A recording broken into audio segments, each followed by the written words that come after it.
"You look tired. Let's get you inside," my husband cheerfully called out as we neared our home. Just as I was about to cross the threshold, my mother-in-law stepped in front, her posture rigid.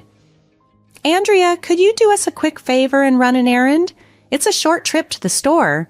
You're the daughter-in-law after all." With a quick nod, she handed me a shopping list and closed the door behind her. I'm Andrea, a 27-year-old housewife, and have been married to Albert for 3 years. Long before Albert, there was another significant relationship in my life. We started dating in middle school and continued through high school and into college, a relationship that lasted 4 solid years. I thought we were destined to marry once we had established our careers. However, during my second year in college, he disappeared mysteriously, leaving behind only a terse text. "I'm sorry, we need to break up." He was gone without any further explanation. Despite exhaustive searches and inquiries among mutual friends, his whereabouts and reasons remained elusive. It was a devastating blow. If you're going to end it, at least have the decency to tell me face to face, I found myself thinking, unable to grasp his sudden absence. As I struggled to accept what had happened, moving forward seemed like a Herculean task. Rather than dealing with my pain head-on, I found myself slowly unraveling.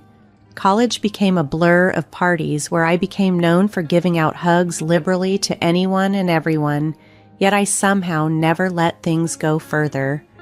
Maybe it was his lingering presence in my mind that kept me from losing myself completely.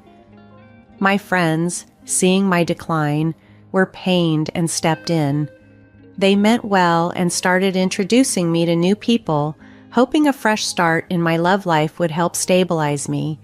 Each new meeting brought calm, steady individuals into my life.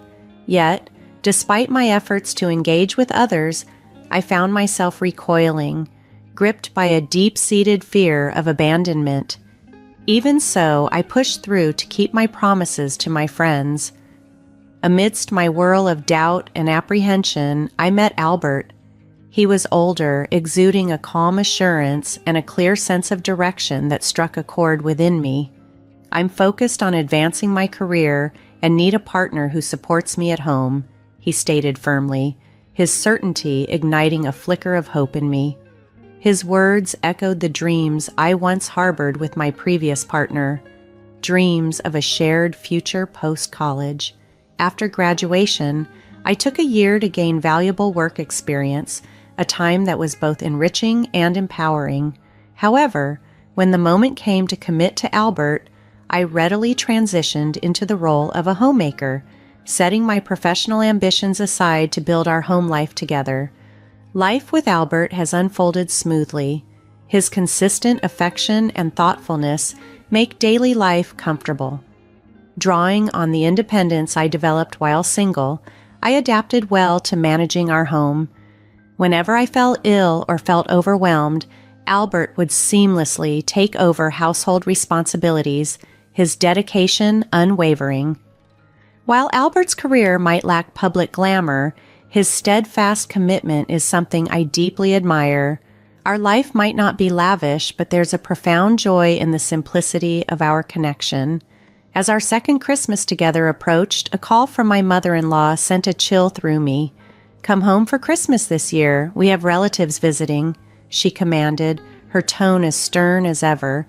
In contrast to my easygoing mother, her assertive nature always put me on edge.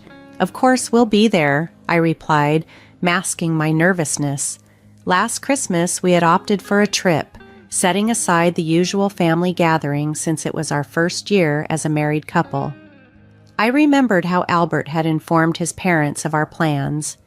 Yet now, facing another command from his mother, it seemed I was the one to manage her expectations.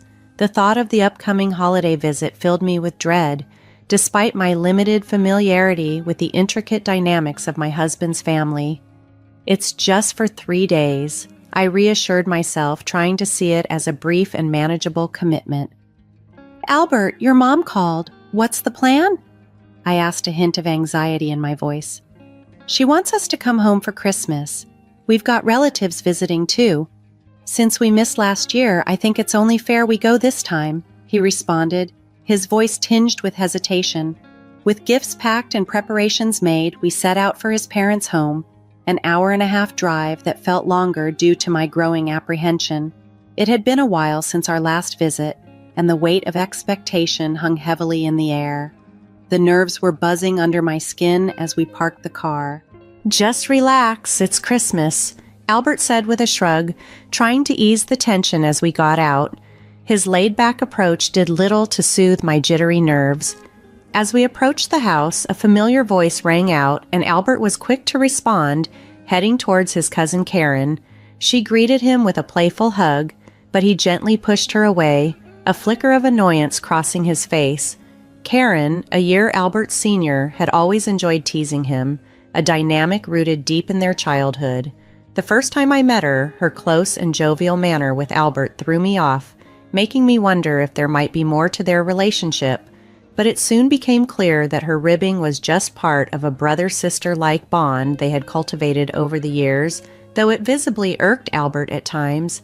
Despite his annoyance, Karen was nothing but warm and inviting towards me, quickly dispelling any fears I might have had about her intentions. "Andrea, it's been too long. Let's catch up with lots of drinks this Christmas.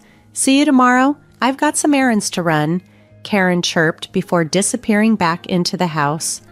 "Great, just what we needed," Albert muttered under his breath, clearly irked by the encounter.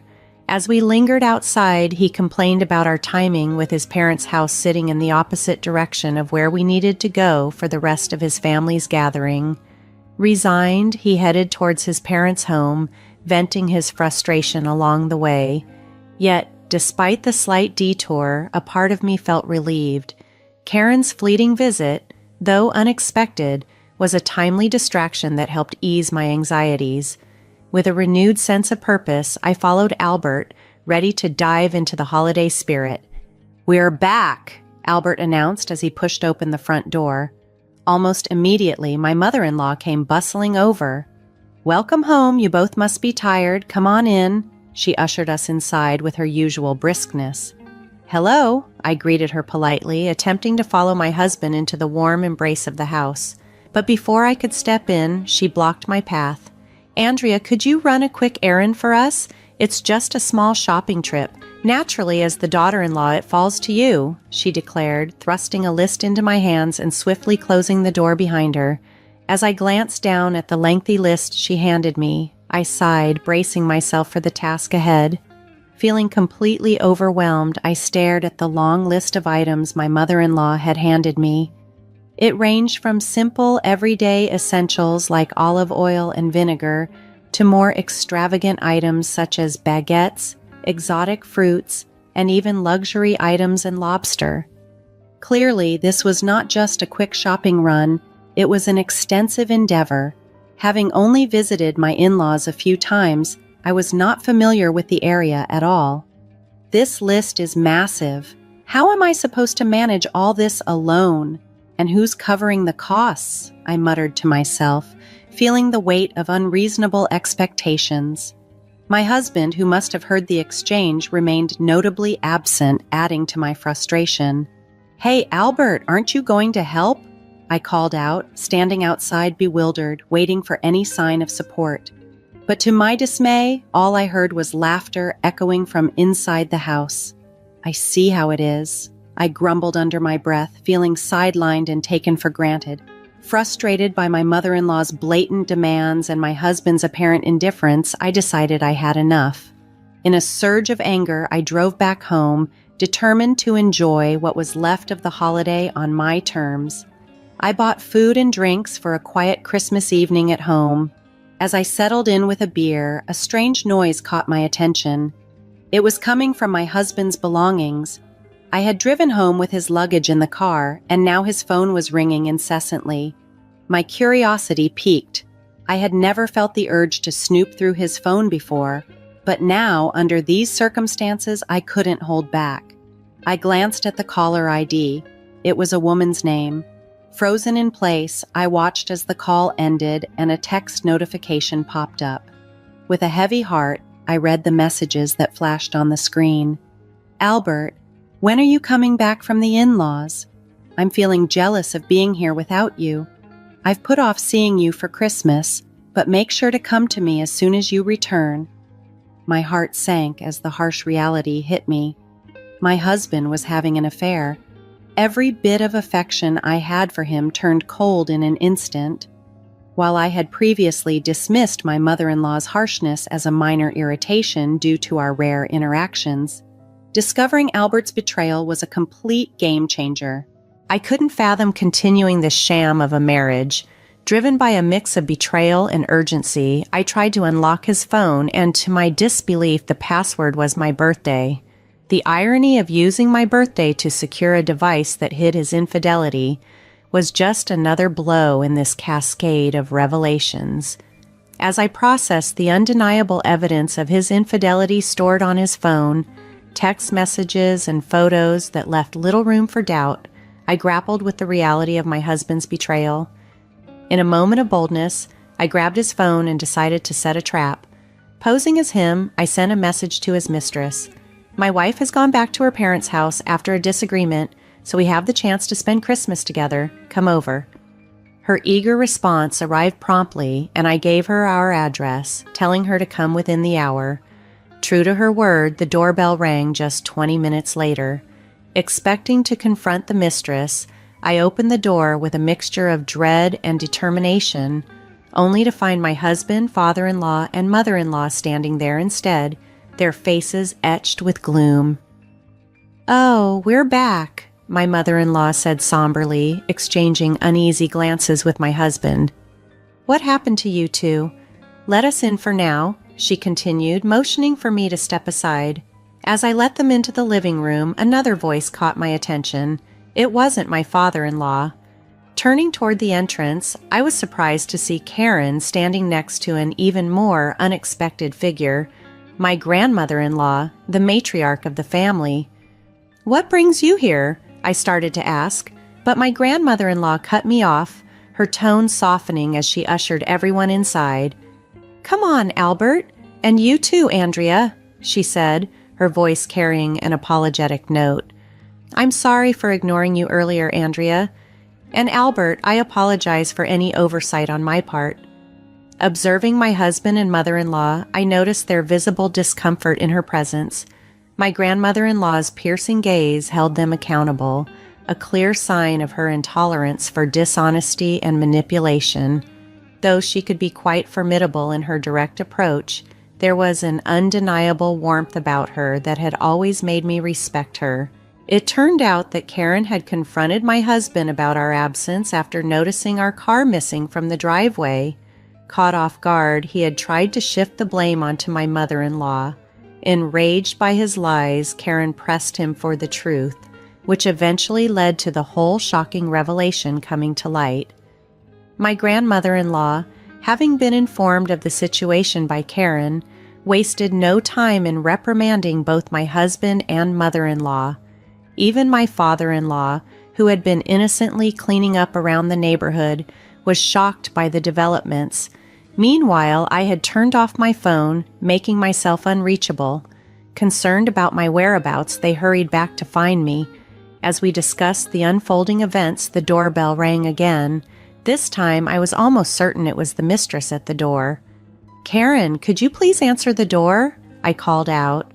As she moved to open it, a sudden commotion ensued, followed by voices in dispute.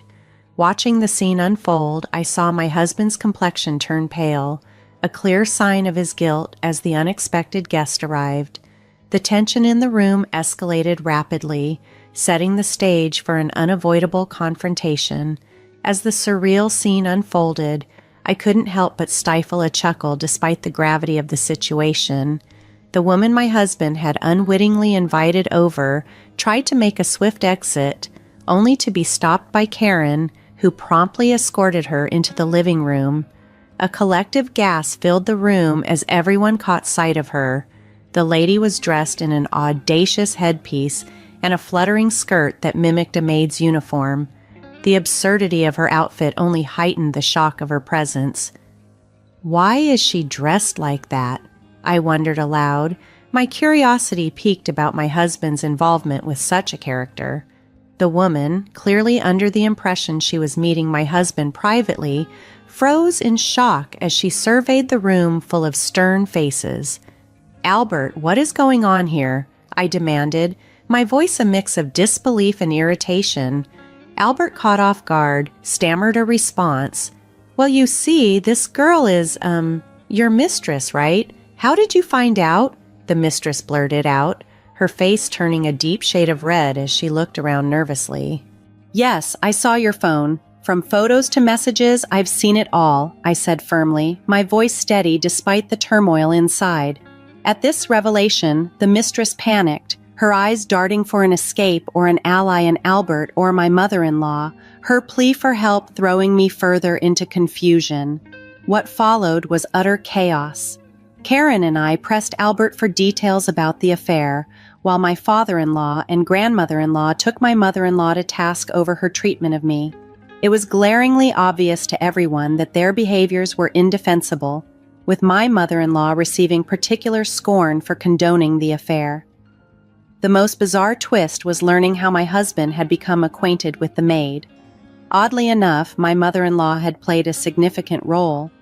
She had developed an interest in themed cafes, but felt uncomfortable going alone, so she roped in my husband as her companion.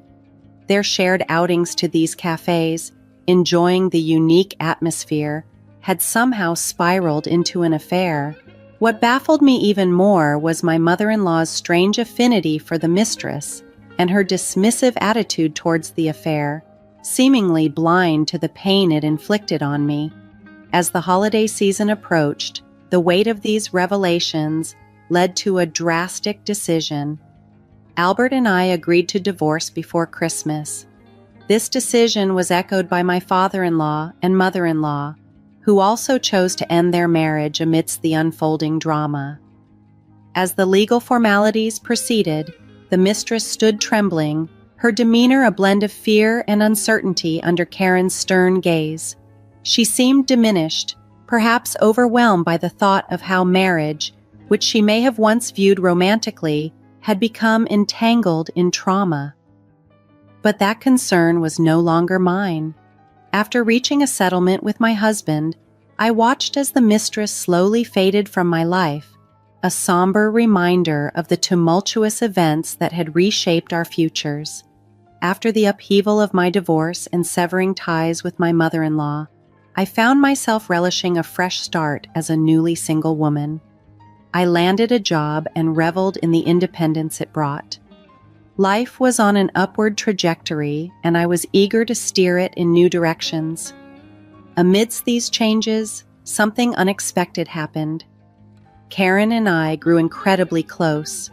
Our shared experiences had turned us into inseparable drinking buddies, and our plans often included bar-hopping escapades. One such evening, as I headed to our usual meeting spot, I noticed a figure standing next to Karen. As I drew closer, my curiosity turned to shock. It was my ex-boyfriend, the very one who had disappeared without a trace years ago. His presence caught me completely off guard. "Karen, I'm sorry, but I have to go," I stammered, overwhelmed by a torrent of emotions. "What? Andrea, why?" Karen protested, her confusion clear as she saw me turning to leave. I couldn't stay, not with the past suddenly staring me in the face. I started running, hearing my ex shout after me, "Andrea, wait, let's talk!" But I couldn't confront him, not yet. The flood of old feelings pushed me forward, away from the ghost of what once was. Eventually, I learned the truth about his sudden disappearance. My ex-boyfriend's family had faced a series of dire challenges. His grandmother had battled dementia, his father's business had failed, and his mother was overwhelmed by caregiving duties. They had moved to the countryside to find some peace with relatives. His grandmother had since passed away, and their lives had stabilized somewhat. He confessed that he regretted not having the courage to share these struggles with me at the time. "I understand now, but you should have told me," I responded, acknowledging the weight of what he had carried alone, though a part of me still felt the sting of abandonment. Understanding his reasons brought me some closure and a degree of sympathy for the hardships he had endured, but the surprises weren't over yet. by an incredible twist of fate, it turned out that my ex now worked at the same company as Karen, and they even shared the same shifts. This revelation added another layer of complexity to our newfound reconnection, embedding my past and present in an intricate weave I was just beginning to unravel.